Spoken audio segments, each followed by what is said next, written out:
আসসালামু আলাইকুম। এটিএন বাংলা সংবাদে সবাইকে স্বাগত জানাচ্ছি। ফিরোজ তোহা। শুরুতে বিআরবি কেবলস সংবাদ শিরোনাম। ডিসেম্বরের মধ্যে নির্বাচনের সব প্রস্তুতি শেষ করার নির্দেশ প্রধান উপদেষ্টার। ভোট সুষ্ঠু করতে নিয়োগ দেওয়া হচ্ছে আইন শৃঙ্খলা বাহিনীর 17,000 সদস্য। দেশে গণতন্ত্র ফেরাতে নির্বাচিত সরকারের বিকল্প নেই মন্তব্য মির্জা ফখরুলের। জুলাই গণহত্যার জন্য শেখ হাসিনা সহ জড়িত প্রত্যেকের বিচার দাবি।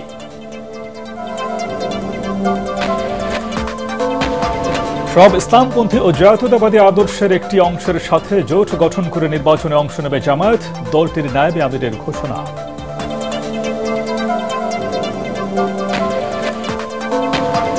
বিএসএফ এখন খুনি বাহিনীতে পরিণত হয়েছে। চুয়াডাঙ্গা ও ঝিনাইদহে জুলাই পদযাত্রায় বললেন এনসিপি নেতারা। জনগণকে সীমান্ত হত্যা প্রতিহতের আহ্বান।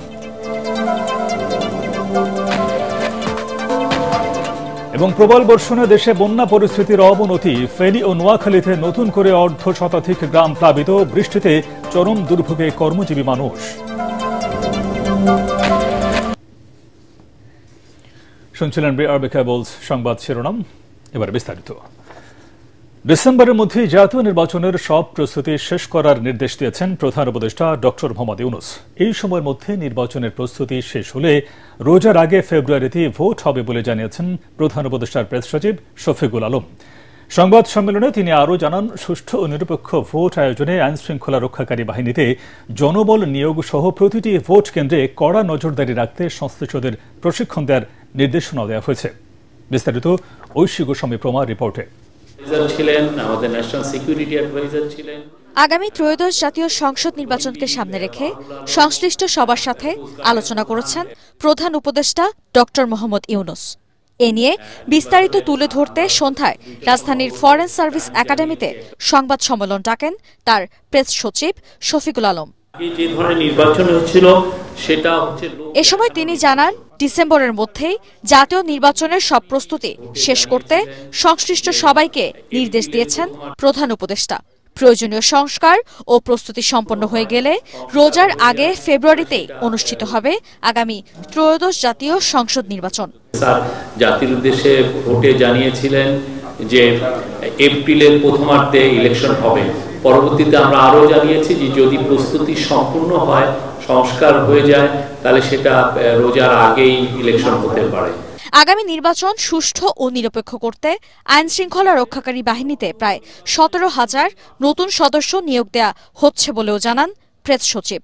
এই ইলেকশনটা কিভাবে হবে আর শান্তিপূর্ণভাবে ইলেকশনটা যাতে হয় সেটার প্রশিক্ষণ তাদেরকে ইনশিওর করার কথা বলেছেন, যে তাদেরকে প্রশিক্ষণ করতে হবে এবং এই কাজটা করতে হবে ডিসেম্বরের মধ্যে।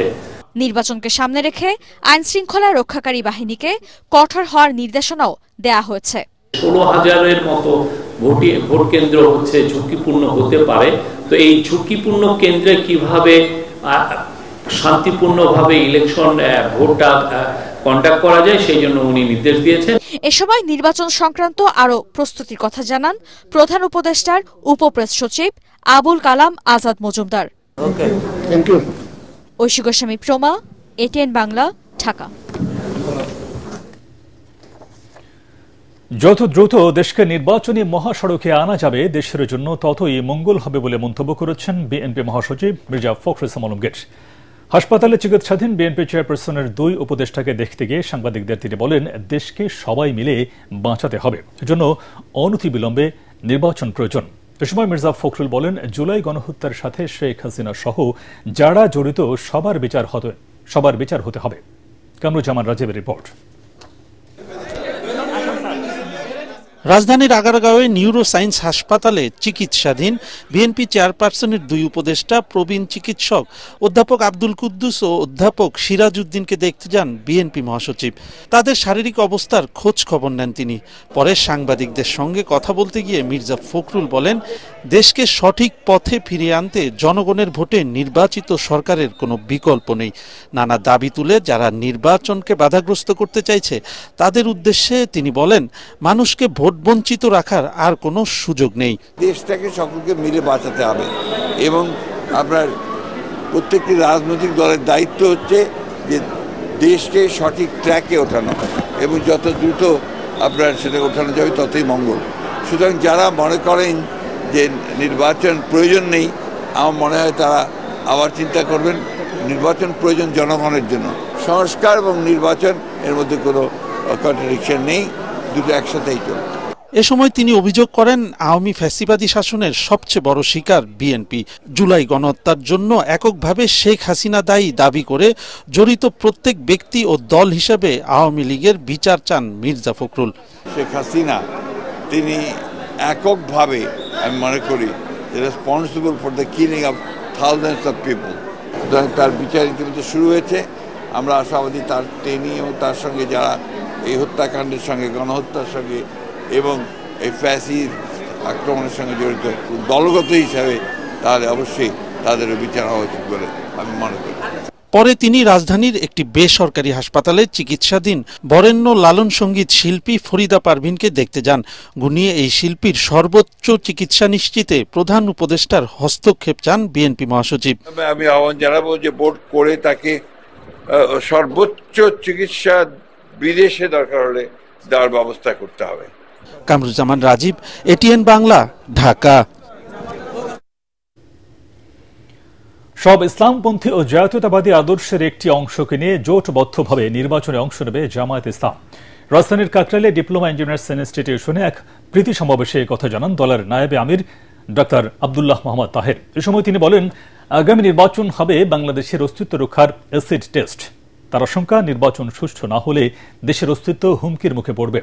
সুষ্ঠু, নিরপেক্ষ, উৎসব মুখর পরিবেশে নির্বাচনের নিশ্চয়তা পেলেই জামায়াত ইসলামী নির্বাচনে যাবে বলেও জানান দলের কেন্দ্রীয় এই নেতা। সকল ইসলামপন্থীরা ইনশাআল্লাহ আমরা এক বাক্সে আসছি। শুধু আমরা ইসলামপন্থীরা নই, জাতীয়তাবাদীদের একটি শক্তি আমাদের সাথে আসবে। দেশপ্রেমিক বাংলাদেশ পন্থী এক শক্তি আমাদের সাথে আসবে। যারা মনে করেন আমাদেরকে মৌলবাদী চিহ্নিত করে, বিদেশিদেরকে বিভ্রান্ত করে, আমাদেরকে একটা স্টিগমা দিয়ে আপনারা বিদেশিদেরকে বিভ্রান্ত করবেন, এটা হবে না। ভারতীয় সীমান্তরক্ষী বাহিনী বিএসএফ এখন খুনি বাহিনীতে পরিণত হয়েছে বলে মন্তব্য করেছেন জাতীয় নাগরিক পার্টি এনসিপির আহ্বায়ক নাহিদ ইসলাম। তিনি বলেন, চুয়াডাঙ্গা সহ দেশের বিভিন্ন সীমান্তে 54 বছর ধরে সাধারণ মানুষকে হত্যা করেছে বিএসএফ। দেশবাসীকে এই হত্যাযজ্ঞ প্রতিহতের আহ্বান জানান তিনি।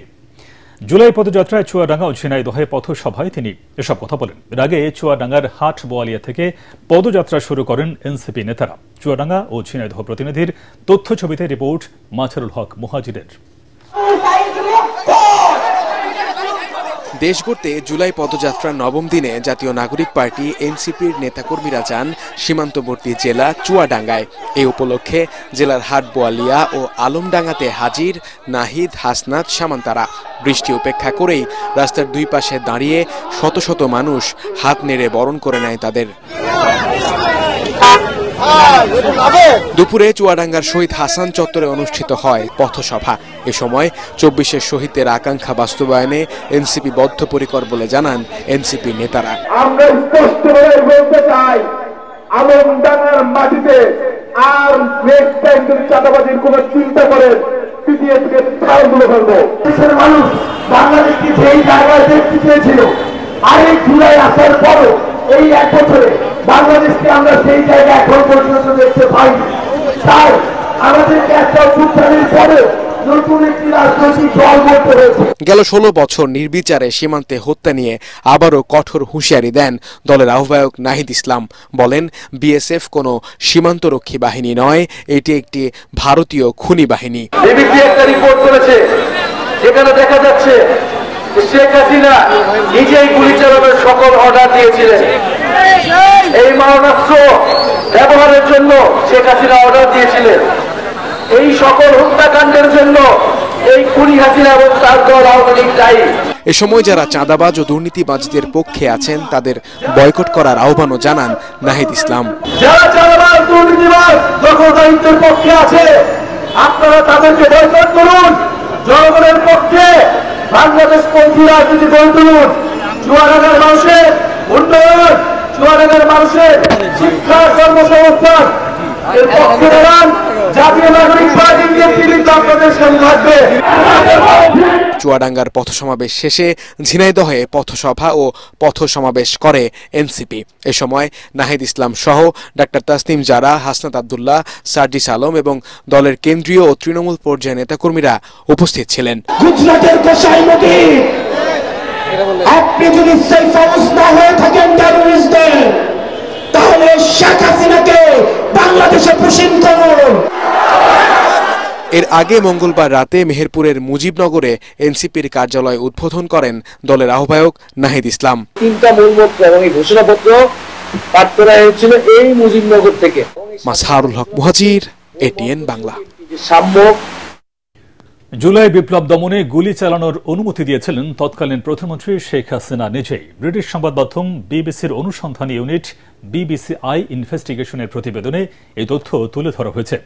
ওই ফোন আলাপ এখন শেখ হাসিনার বিরুদ্ধে মামলায় প্রমাণ হিসেবে ব্যবহার করা হবে বলে জানালেন আন্তর্জাতিক অপরাধ ট্রাইব্যুনালের প্রসিকিউটর গাজী এম.এইচ. তামিম। আলো জানাচ্ছেন এস.এম. মাশরাফ।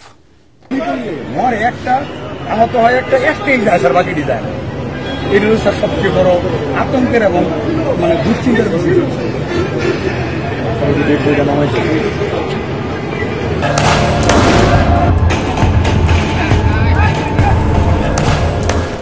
গুলি করলে মরে একটা, বাকিটি যায় না স্যার। এইটাই হলো সবচেয়ে আতঙ্কের এবং দুশ্চিন্তার বিষয়। তৎকালীন স্বরাষ্ট্রমন্ত্রীর সাথে এক পুলিশ কর্মকর্তার এই আলাপ কাঁপিয়ে দেয় সারা দেশ। কিন্তু প্রশ্ন থেকে যায়, কেন বিক্ষোভ দমনে মেরেই ফেলতে হবে? বিবিসি-আই প্রতিবেদন বলছে, প্রাণঘাতী অস্ত্র ব্যবহারের এই নির্দেশ শেখ হাসিনা নিজেই দিয়েছিলেন।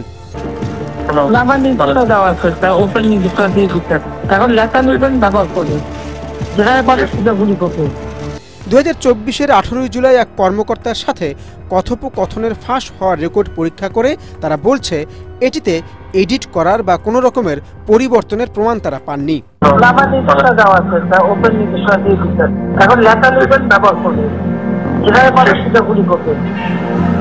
বিচার করুন। 36 দিনের আন্দোলনের সময়কার শত শত ভিডিও, ছবি, ডকুমেন্ট বিশ্লেষণ করেছে BBC. CCTV footage, drone video এবং প্রত্যক্ষদর্শীর সহায়তায় তারা দেখিয়েছে পুলিশ বাহিনী কিভাবে নির্বিচারে গুলি চালাচ্ছে। সবগুলোকে অ্যারেস্ট করতে বলছিল আজকে, সবাইকে বলা হয়েছে যে যেখান থেকে টেপা না পারবো ধরে ফেলবে। ওই ফোনালাপ এখন শেখ হাসিনার বিরুদ্ধে মামলায় প্রমাণ হিসেবে ব্যবহার করা হবে বলে জানালেন আন্তর্জাতিক অপরাধ ট্রাইব্যুনালের প্রসিকিউটর। দেখেছেন যে এটা জেনুইন, এটি আসামি শেখ হাসিনার ভয়েস। চার্জ গঠন যদি ট্রাইব্যুনাল করে থাকেন, তাহলে এটিকে আমরা সাক্ষ্য হিসাবে এক্সিবিট করার জন্য ট্রাইব্যুনালের কাছে প্রার্থনা করব।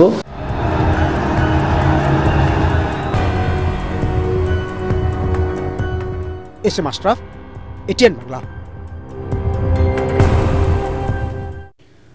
সাগরে লঘুচাপের কারণে টানা বৃষ্টি ও উজানের ঢলে দেশের সার্বিক বন্যা পরিস্থিতির অবনতি হয়েছে। এতে পানিবন্দী হয়ে পড়েছে বহু মানুষ।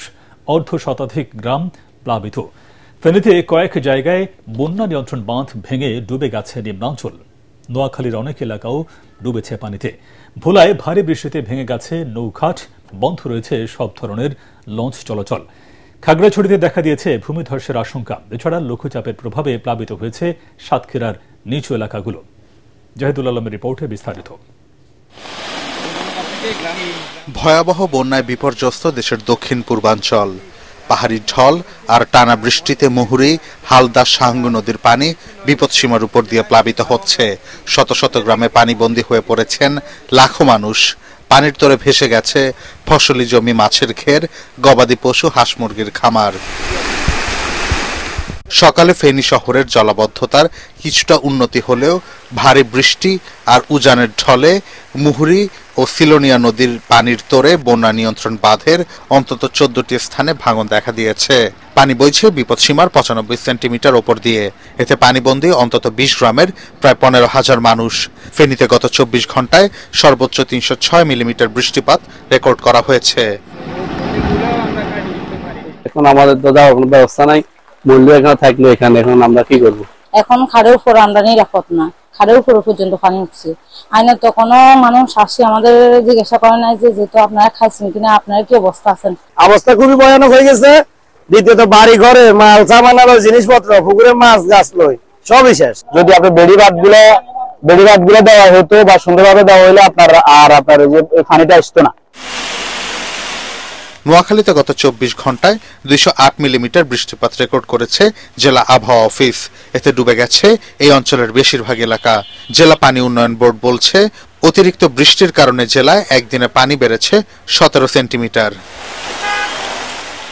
5 দিনের টানা বর্ষণে উপকূলীয় জেলা ভোলায় জনজীবন বিপর্যস্ত হয়ে পড়েছে। উপকূলের নিচু এলাকা প্লাবিত হয়ে দুর্ভোগে পড়েছেন শত শত পরিবার। বিভিন্ন স্থানে ভেঙে গেছে লঞ্চঘাট। এদিকে নিম্নচাপের কারণে নদী উত্তাল থাকায় পরবর্তী নির্দেশ না দেওয়া পর্যন্ত ভোলা থেকে বিভিন্ন রুটের লঞ্চ চলাচল বন্ধ ঘোষণা করা হয়েছে। এতে জরুরি প্রয়োজনে যাতায়াতকারী যাত্রীরা চরম ভোগান্তিতে পড়েছেন। এদিকে ভারী বর্ষণের কারণে খাগড়াছড়ি পার্বত্য জেলায় পাহাড় ধসের শঙ্কা দেখা দিয়েছে। বেশ কয়েকটি বিপজ্জনক এলাকায় বসবাসকারীদের সরিয়ে নিতে উদ্যোগ নিয়েছে প্রশাসন। স্থানীয়দের সতর্ক করার জন্য করা হচ্ছে মাইকিং। সাগরে লঘুচাপের প্রভাবে উপকূলীয় জেলা সাতক্ষীরায় ভারী বৃষ্টি হচ্ছে। প্লাবিত হয়েছে বসতঘর, ভেসে গেছে ফসলের ক্ষেত, মৎস্যঘের, ভেঙে পড়েছে স্যানিটেশন ব্যবস্থা। এতে চরম বিপাকে বানভাসী মানুষ। সাতক্ষীরা আবহাওয়া অফিস জানায়, গত 24 ঘন্টায় সাতক্ষীরায় 97 মিলিমিটার বৃষ্টিপাত রেকর্ড করা হয়েছে। এটি আগামী 2 দিন অব্যাহত থাকতে পারে। জাহিদুল আলম, এটিএন বাংলা। লঘুচাপ ও মৌসুমী বায়ুর প্রভাবে রংপুর ছাড়া দেশের 7 বিভাগে প্রবল বৃষ্টিপাত হচ্ছে বলে জানিয়েছে আবহাওয়া অফিস। ফেনীতে 24 ঘন্টায় 399 মিলিমিটার ও ঢাকায় 77 মিলিমিটার বৃষ্টিপাত রেকর্ড করা হয়েছে।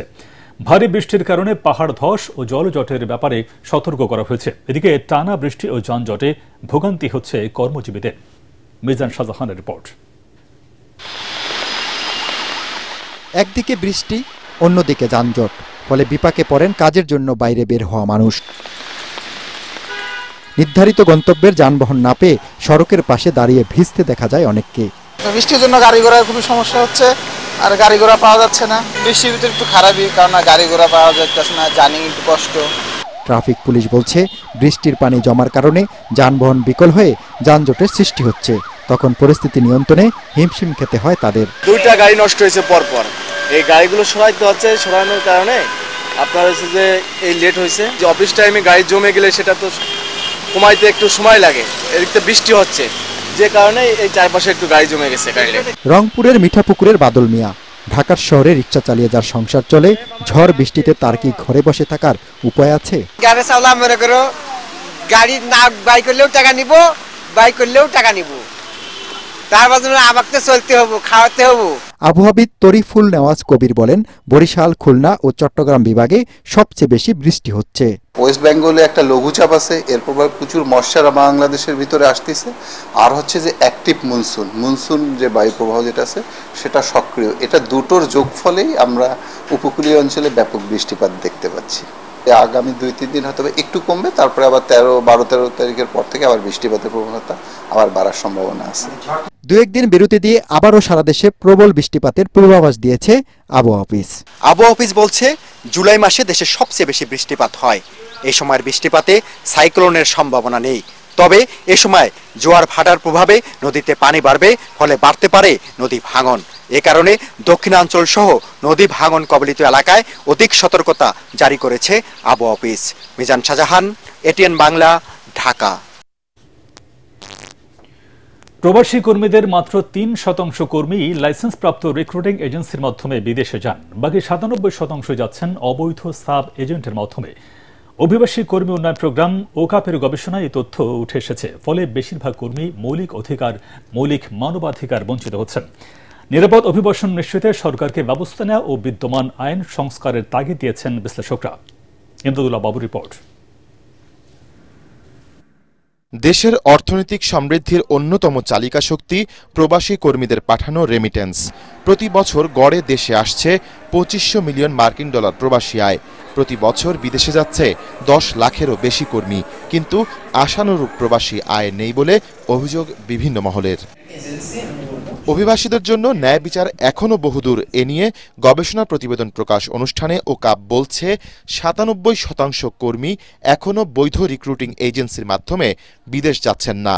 গত ১.৫ বছরে বিএমইটির সালিসি শাখায় দাখিল করা ১১৪টি অভিযোগ পর্যালোচনা করে সংস্থাটি বলছে এভাবে বিদেশে যাওয়া ৪৭% পুরুষ এবং ৩৪% নারী থাকা, খাওয়া ও নিরাপদ স্যানিটেশন সহ মৌলিক অধিকার বঞ্চিত। আবার নারীদের ৯৪%ই শারীরিক ও মানসিক নির্যাতনের শিকার। তাই বাধ্য হয়ে এদের ৩৬% মাত্র ৩ মাসের মাথায় ফিরে আসছেন দেশে। এতে প্রভাব পড়ছে প্রবাসী আয়ে। আজকে থেকে ২০ বছর আগে আমি সৌদি আরবে দেখেছি কর্মীরা যে বেতন পেত এখন তার চেয়ে কম। তার মানে কি এত লোক আমরা পাঠিয়েছি যেন তেন ভাবে এই যে গোড়ায় যে গলদ আমাদের রিক্রুটমেন্টে, তার ফলে আমাদের রেমিটেন্সও কমেছে এবং তার তো প্রবলেম বেশি হবে, সে কাজ করবে, এটি তো খুব স্বাভাবিক। রিক্রুটিং এজেন্সি অথবা যারা মিডলম্যান আছে বা সাব এজেন্ট আছে তারা কিন্তু আউট অফ কোর্ট সেটেলমেন্ট করে ৪-৫ লাখ টাকা পর্যন্ত দিয়ে দিচ্ছে। কম্পেনসেশনের কোনো গাইডলাইন কি আছে? আরবিট্রেশন যখন হয় ২০,০০০, ১,৭০,০০০, কেন এটা? ন্যায্যতা বা জাস্টিসের আমাদের যেমন ১৩ আইন বলেন, ১৮ আইন বলেন, কোথাওই আমরা জাস্টিসের বিষয়ে আলাদা কোনো অংশ নেই, অ্যাক্সেস টু জাস্টিসের। এবং আমি যখন ন্যায় বিচার বলছি, অভিবাসীর ক্ষেত্রে আসলে ন্যায় বিচারের মধ্যে কি কি পড়ছে এই সংজ্ঞাটা কিন্তু নাই। তবে প্রবাসী কল্যাণ মন্ত্রণালয়ের সচিব বলছেন পুরনো সমস্যাগুলো সমাধানের চেষ্টা করা হচ্ছে। যে জঞ্জাল ওখানে তৈরি করা হয়েছে, বুঝছেন, আপনি ঢুকে সব ঘন্টাখানেক থাকছে, আপনি বুঝবেন না এটা মন্ত্রণালয় নাকি যন্ত্রণালয়। এই সরকার চালাচ্ছে কিন্তু জিরো চালাচ্ছে কিন্তু এনজিও লোকজন। খেয়াল করছেন আপনারা? তাদের ভাবনাটা আমরা একটু আলাদা আছে, আউট অফ দ্য বক্স। আমাদের যেটুকু সাহিত্য আমরা আমাদের টিম দিয়ে চেষ্টা করি, আপনারা আমাদের সঙ্গে আসেন, এনগেজমেন্ট বাড়ান। অভিবাসন প্রত্যাশীদের কোনো সাব এজেন্ট বা আত্মীয় স্বজনের মাধ্যমে বিদেশ না যাবার পরামর্শ দিয়েছেন বিশ্লেষকরা। ইমদাদুল্লাহ বাবু, ATN বাংলা, ঢাকা। কুমিল্লার মুরাদনগরে ৩ জনকে পিটিয়ে হত্যার ঘটনায় গ্রেফতার ৮ জনকে ৩ দিনের রিমান্ডে নিয়েছে পুলিশ। সকালে ৭ দিনের রিমান্ড চেয়ে কড়া নিরাপত্তায় তাদেরকে কারাগার থেকে আদালতে নেওয়া হয়। পরে শুনানি শেষে ৩ দিনের রিমান্ড মঞ্জুর করেন বিচারক। গত ৪ জুলাই মুরাদনগরের কড়ইবাড়ি এলাকায় মাদক কারবারের অভিযোগ এনে নিজ বাড়িতে রোকসানা বেগম রুবি, তার মেয়ে জোনাকি আক্তার এবং ছেলে রাসেল মিয়াকে পিটিয়ে ও কুপিয়ে হত্যা করা হয়। এই ঘটনায় রোকসানার বড় মেয়ে রিক্তা আক্তার বাদী হয়ে ৩৮ জনের নাম উল্লেখ করে অজ্ঞাত আরও ২৫ জনের বিরুদ্ধে একটি হত্যা মামলা দায়ের করেন।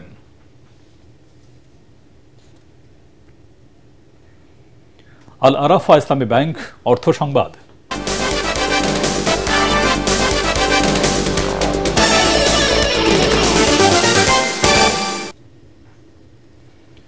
দাতাদের পরামর্শে নয় বরং দেশের স্বার্থেই অর্থনৈতিক সংস্কার করা হচ্ছে বলে জানিয়েছেন অর্থ উপদেষ্টা ডক্টর সালেউদ্দিন আহমেদ। ব্যাংকগুলো খেলাপি ঋণের সঠিক তথ্য দেয় না অভিযোগ করে বাংলাদেশ ব্যাংকের গভর্নর বিনিয়োগকারীদের আস্থা বাড়াতে জবাবদিহিমূলক প্রশাসন ব্যবস্থা গড়ে তোলার তাগিদ দেন। রাজধানীর একটি হোটেলে অ্যাকাউন্টিং ও অডিটিং সামিটে এসব কথা বলেন তারা। শারফুল আলমের রিপোর্ট। অ্যাকাউন্টিং ও অডিট সামিটে বিভিন্ন প্রতিষ্ঠানের আর্থিক প্রতিবেদনের স্বচ্ছতা ও জবাবদিহিতা নিয়ে আলোচনা করেন অনেকেই।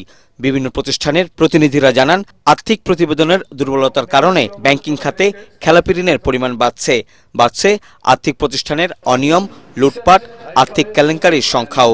দেশের স্বার্থে অডিটরদের স্বচ্ছতার সাথে প্রতিবেদন তৈরি করার তাগিদ দিয়েছেন বিশ্লেষকরা। SSC is investigating into IFIC's Amar bond scam. One single Mr. Rahman cannot alone preside over such an unbelievable fraud unless he was assisted by the professionals we see happily loitering around. Have piloted 20 banks and the other 41 banks will be piloted by the end of this year and it will be done. We are also going to implement IFRS 9 for all banks. অনুষ্ঠানে অর্থ উপদেষ্টা জানান, দেশে 18 lakh return জমা দেয়া হলেও 70 ভাগই zero return submit করেছেন, যা বিশ্বাসযোগ্য নয়। দেশের উন্নয়নে আর্থিক খাত সংস্কার খুবই গুরুত্বপূর্ণ বলেও মন্তব্য করেন তিনি। কতগুলো একটু বেসিক রিফর্ম করতে, লং টার্ম বা মিডিয়াম রিফর্ম করবো না, কিন্তু যেই কটা ধরেছি সেটা আমরা দেখি, আমি চেষ্টা করবো এটাকে ইমপ্লিমেন্ট করতে। অনেক বাধা বিপত্তি আসছে, দাতা সংস্থা আছে বা যারা লেন্ডার আছে, they are giving very good support, এবং এটা ফর রিজন দ্যাট এই যে রিফর্মগুলো করছে এটা কিন্তু আমাদের নিজস্ব তাগিদে এবং নিজের জন্য। অনেকে বলে IMF বলেছে দেখে এই অর্থ উপদেষ্টা এটা করেছে। দেশ ও অর্থনীতির স্বার্থে সবাইকে নিজ নিজ জায়গা থেকে স্বচ্ছতা ও জবাবদিহিতা নিশ্চিত করার আহ্বানও জানান অর্থ উপদেষ্টা। শরফুল আলম, ATN বাংলা, ঢাকা। এবারে খেলার খবর।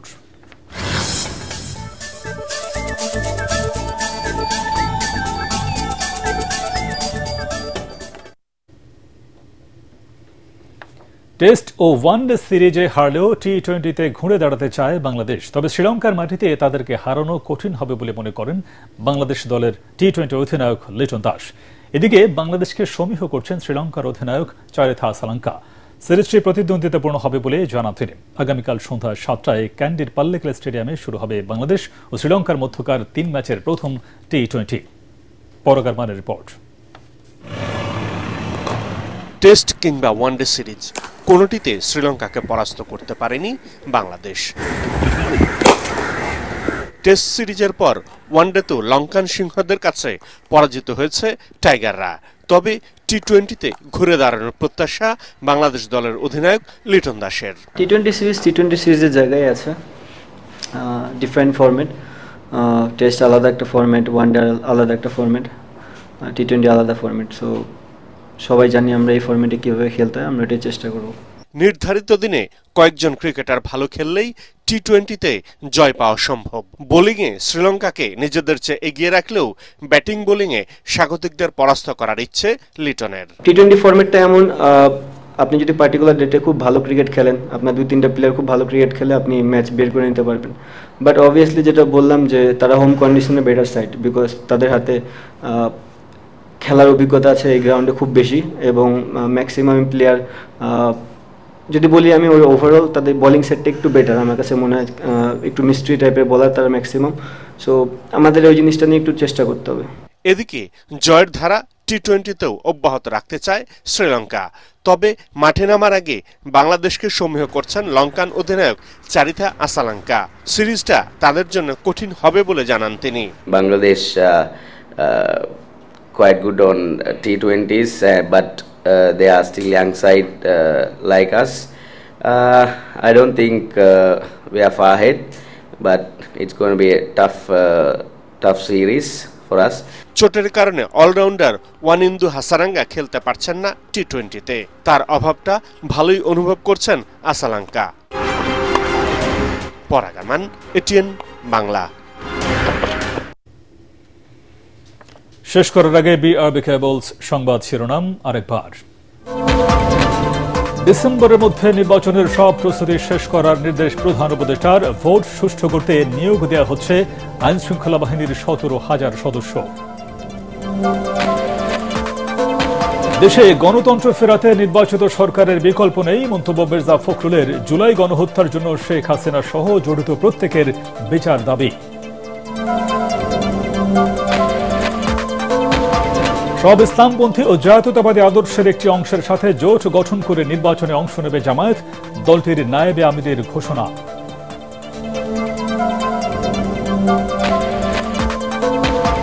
বিএসএফ এখন খুনি বাহিনীতে পরিণত হয়েছে। চুয়াডাঙ্গা ও ঝিনাইদহে জুলাই পদযাত্রায় বললেন এনসিপি নেতারা। জনগণকে সীমান্ত হত্যা প্রতিহতের আহ্বান। এবং প্রবল বর্ষণে দেশে বন্যা পরিস্থিতির অবনতি। ফেনী ও নোয়াখালীতে নতুন করে অর্ধশতাধিক গ্রাম প্লাবিত। বৃষ্টিতে চরম দুর্ভোগে কর্মজীবী মানুষ।